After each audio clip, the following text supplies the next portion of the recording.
I'm Josh from Kooker Tech, and today we're getting technical. Today I'm going to be covering how to change the oil on the geared hubs on the M998. Have you ever felt? Are you listening? Damn.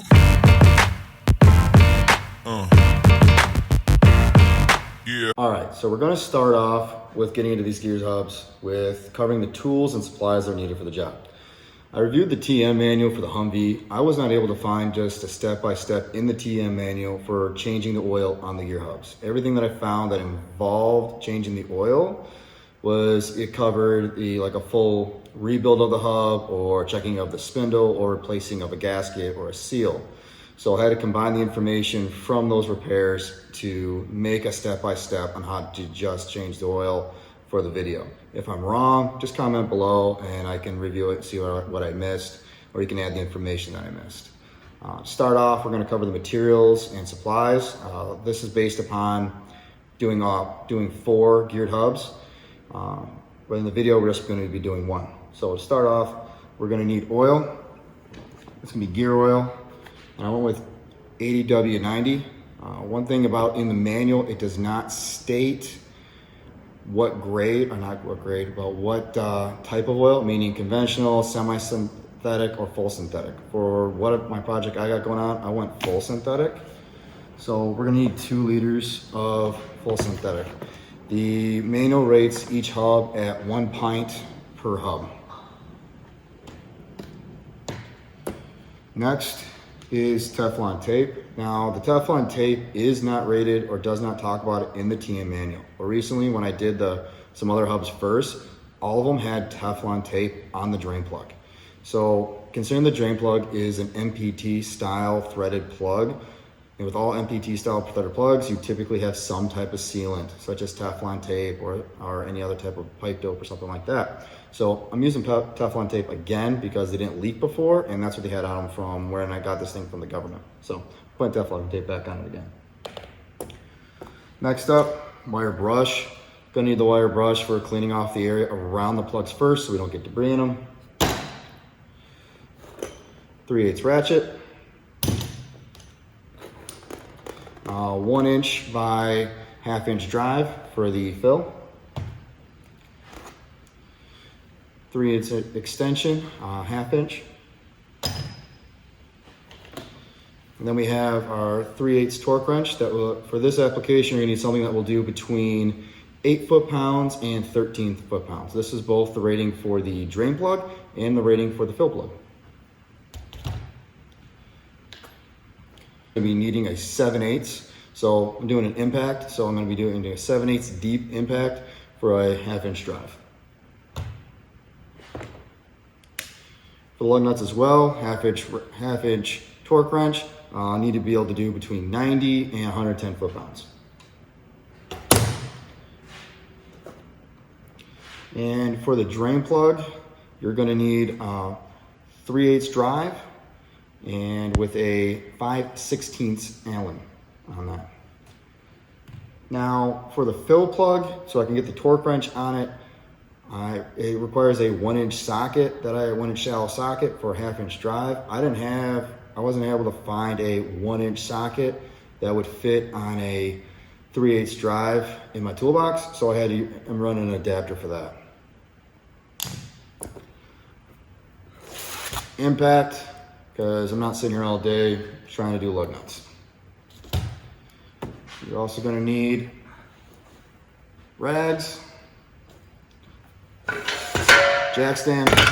Depends on your weight of the vehicle. For mine, I'm using a 2-ton jack stand. The taller the better, because where you have to put the jack stand.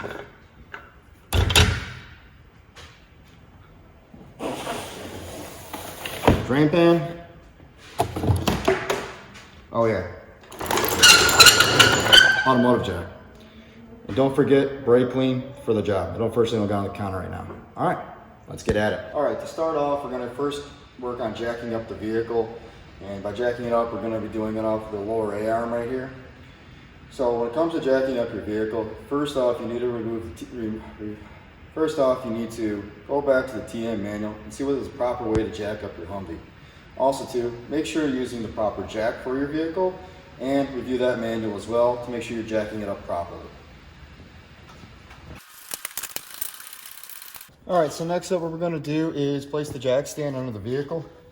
Now the thing you wanna do first, go back to the TM manual based upon your Humvee, review where it's the proper place to put the jack stand, and also too, what is the proper jack stand for it, and then also make sure your jack stand is rated for what they're telling you to do.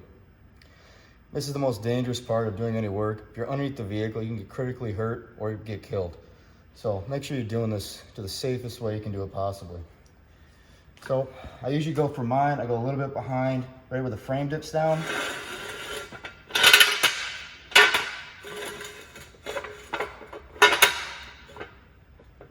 All right, so up next what we're gonna be doing is to get the wheel, take the wheel off. So to do that, I have my impact deep 7/8 and a 1/2 inch drive, and I got my 1/2 inch impacts, a 1/2 inch impact.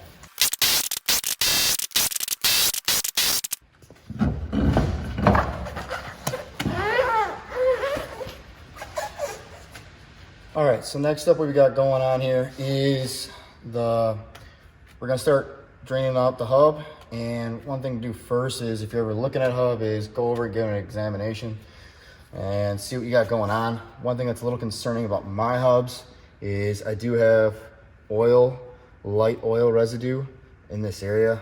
I did have this plug open before and was doing some work. I do know some oil drained out, a little bit of oil, but I don't think it was that much, which is kind of questionable what might be going on here. So there's that. There's a seal on the back. That seal's nice and dry. The bottom's nice and dry. And I don't see any other possible oil problems. So if anything, if I do have an oil problem, it may be on this seal right here. So I'll have to watch for that on this vehicle. All right, so the first thing we want to do on this before we open up any of the drain plugs is clean the areas. And the reason why you want to clean the area around them is you want any dirt or debris to accidentally fall into your portal hubs, and now you have debris in them. And of course it's going to be dirt of all kinds of debris. So what I like to do first, hit it with a brush, knock any of the heavy debris off. Now if your drain plug on the bottom, that's an Allen. What you want to do, make sure you get up inside the Allen, take your brush and the brake clean here as best you can, because you want to make sure you get the best possible fit for your wrench. So I got the brake clean there.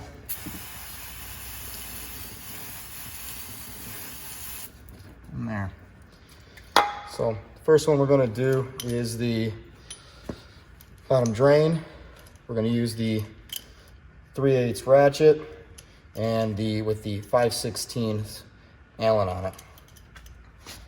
Make sure it seats very nice and tight. If you strip that, that's not going to be fun to get out.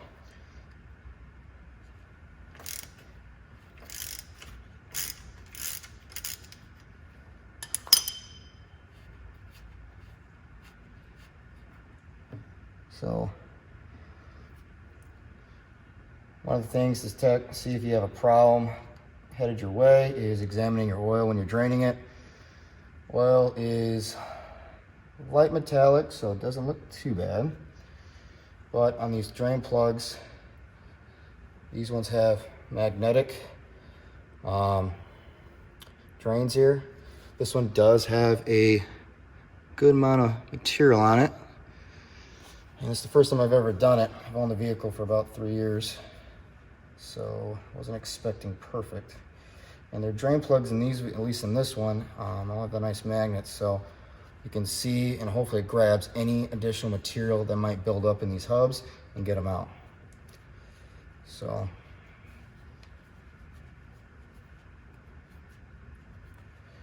one thing about the thing I was talking about before was the Teflon. As you can see on this one right here, there's a Teflon tape on it, and that's the first time I ever removed it. So that tells me I'm gonna put Teflon tape on it again when I go to put this back in. I'm gonna let that drain for a moment. Next up, we're gonna use the 1 inch socket with the 1/2 inch drive, and I'm gonna use a reducer on the back side of it to get it down to 3/8. And that's gonna be used for the drain plug, for the fill plug here.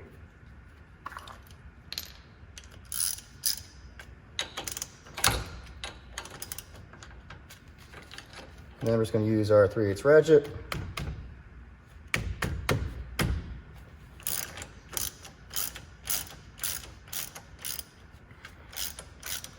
Bust that loose.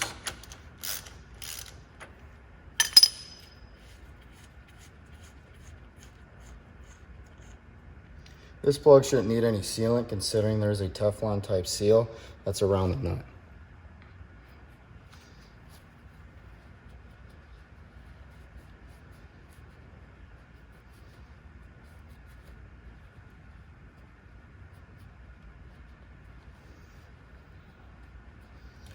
All right, so next up what we got going on, we're gonna go ahead and get our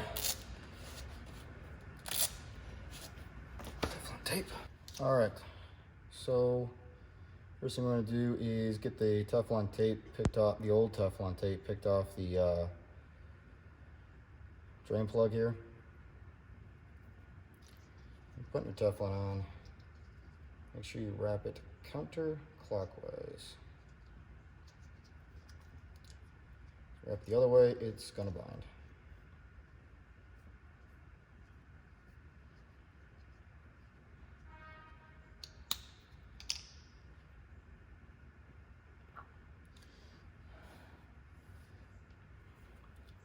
Surface, make sure there's nothing there.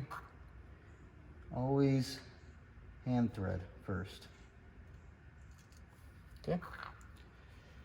This next part, using the 5/16 with the 3/8 drive, and we're going to be using our 3/8 drive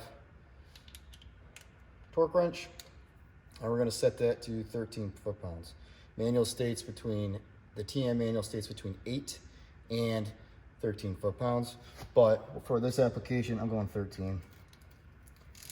If you've never used a torque wrench before, once you get down to where you're starting to get the pressure on it, always use steady pressure. Don't ever pop your weight into it. Otherwise, you will not get an accurate reading or an accurate torque on your torque wrench. So right there, I'm already popping. I'm just lightly, steadily pushing on it. All right, so that's one to set. So now we got a drain plug back in. We're gonna fill up our portal hub here, our gear hub.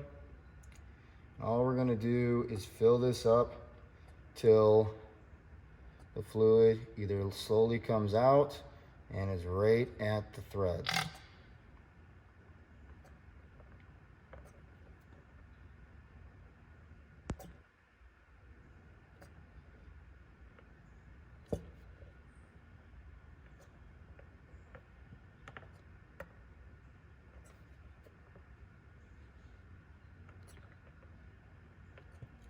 Right there.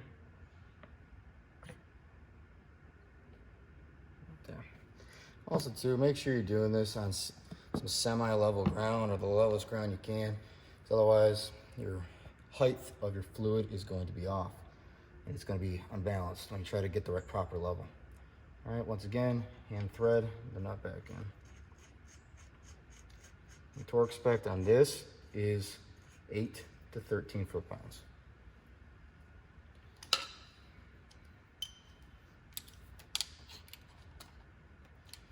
And once again, on this guy, I'm using a 1-inch socket with a reducer that's going me from 1/2-inch drive to 3/8 drive so I can fit it on my torque wrench. And the only reason I'm using this torque wrench is because I could not find a 1/2-inch drive that would do 8 to 13 foot-pounds.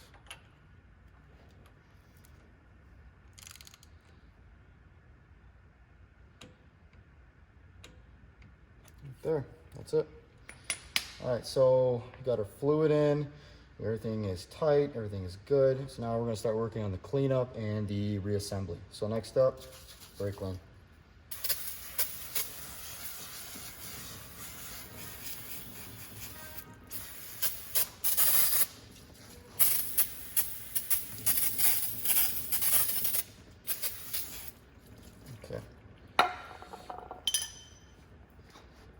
A big reason why you want to clean up with the brake clean and make sure everything is dry is if you have a leak This way you can tell, was it left over from when you tried to fill it and you had a couple drops, or do you actually have a leak coming out of a seal or some other orifice on this thing that you weren't aware of.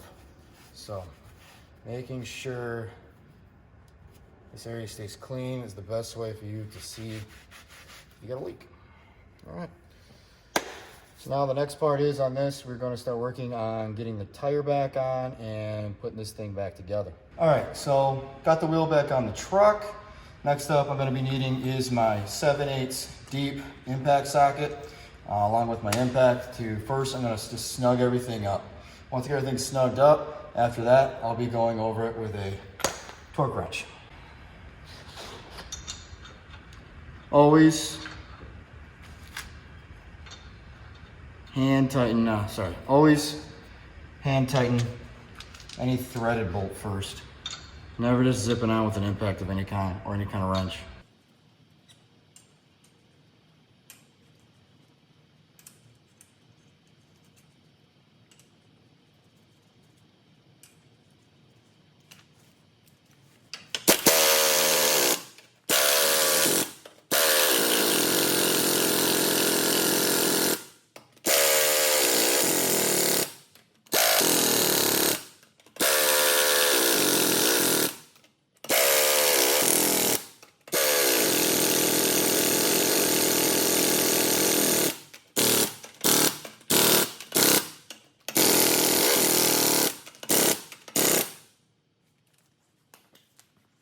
All right, so up next, what we're gonna do is torque the wheels, make sure the lug nuts are to spec. To do that, I am using a 1/2-inch drive torque wrench set to 110 pounds. TM manual says between 90 and 110. I'm going with 110. Due to how deep the lug nuts sit, I use a 3-inch extension for 1/2-inch drive. And then of course, once again, I'm just reusing the 7/8 impact socket for 1/2-inch drive. All right, so what we're gonna do is use the torque wrench, apply nice steady even pressure to each lug nut till we get a pop out of the torque wrench, doing a star pattern to make each lug nut is torqued to spec. This greatly reduces any possibility of the wheel coming off. All right, so the next thing we're going to do here is get the jack stand out from underneath the vehicle. In order to do that, you have to first release the weight off the vehicle. To properly lower your vehicle, review it on the TM manual. What is the proper way to lower the vehicle off the jack stand? Once again, make sure your equipment is correct for what you are doing and how you're applying it.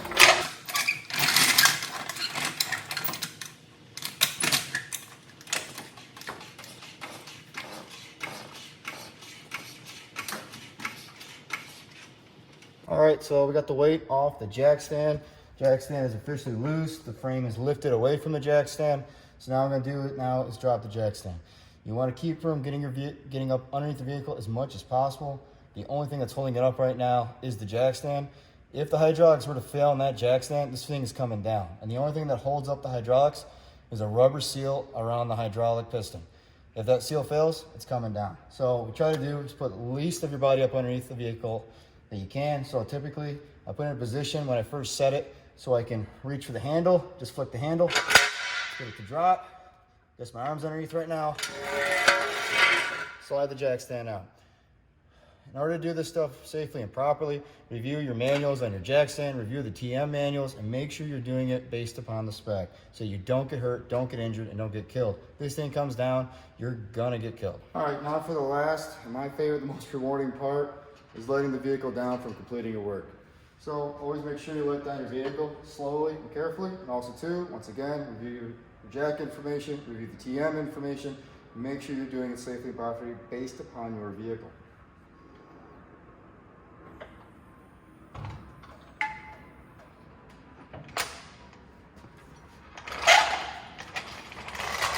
All right, we're done. All right, so there you have it. There's the step-by-step on how to change your oil in your gear hubs safely, properly, the best way I can see and think of, using the TM manual and any other information I could find on how to properly change the gear oil and the gear hubs.